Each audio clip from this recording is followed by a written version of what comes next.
Hello అందరికీ good afternoon. ఈరోజు లంచ్లోకి మీరు ఏం చేశారు? నేను చేసిన వెరైటీస్ మీరు చూసేస్తారా? రండి. ఈరోజు లంచ్ అయితే స్పెషల్ అనే చెప్పాలి, ఎందుకంటే 0% ఆయిల్. అవునండి బాబు, ఒక్క పర్సెంట్ కూడా ఆయిల్ లేకుండా ఫుడ్ చేశాను. అలా ఎలా చేస్తారనుకుంటున్నారా?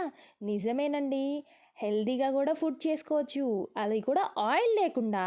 సో ఆయిల్ లేకుండా నేను ఏమేం చేశానో చూస్తారా? మిక్స్ దాల్ చేశాను. సో 5 రకాల పప్పులు వేసి దాల్ చేశాను. అలాగే మిక్స్ వెజ్ కర్రీ చేశాను.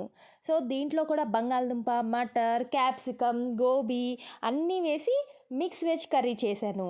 అలానే కొంచెం రైస్ పెట్టుకున్నాను. సో మనం ఎప్పుడైనా కర్రీస్ ఎక్కువ రైస్ తక్కువ తినాలి. సో నేను కొంచెం రైస్ పెట్టుకున్నాను. అలాగే పక్కన సలాడ్ కూడా పెట్టుకున్నాను. దాంట్లో కీరా అలాగే ఒక 2-3 స్పూన్స్ స్ప్రౌట్స్ పెట్టుకున్నాను. అలాగే ప్రోబయోటిక్ అంటారు కదా, పెరుగు. సో పెరుగు కూడా పెట్టుకున్నాను. సో మీరు కూడా హెల్తీగా తినాలని కోరుకుంటున్నాను. అలానే నేను ఈ న్యూ ఇయర్కి రెజల్యూషన్ తీసుకున్నా, ఏంటంటే హెల్తీగా తినాలి అని, అలాగే వెయిట్ లాస్ అవ్వాలని కూడా. సో మీరు కూడా నా వెయిట్ లాస్ జర్నీ అలాగే నా హెల్తీ ఫుడ్ వీడియోస్ కూడా చూడాలి అనుకుంటే నా ఛానల్ని సబ్స్క్రైబ్ చేసుకోండి. ప్లీజ్ నన్ను సపోర్ట్ చేసి లైక్ చేయండి, షేర్ చేయండి. అలాగే ఓకే అండి, నా ప్లేట్ అయితే కలర్ఫుల్గా రెడీ అయిపోయింది. నేను తినేస్తాను. ఓకేనా? Bye bye.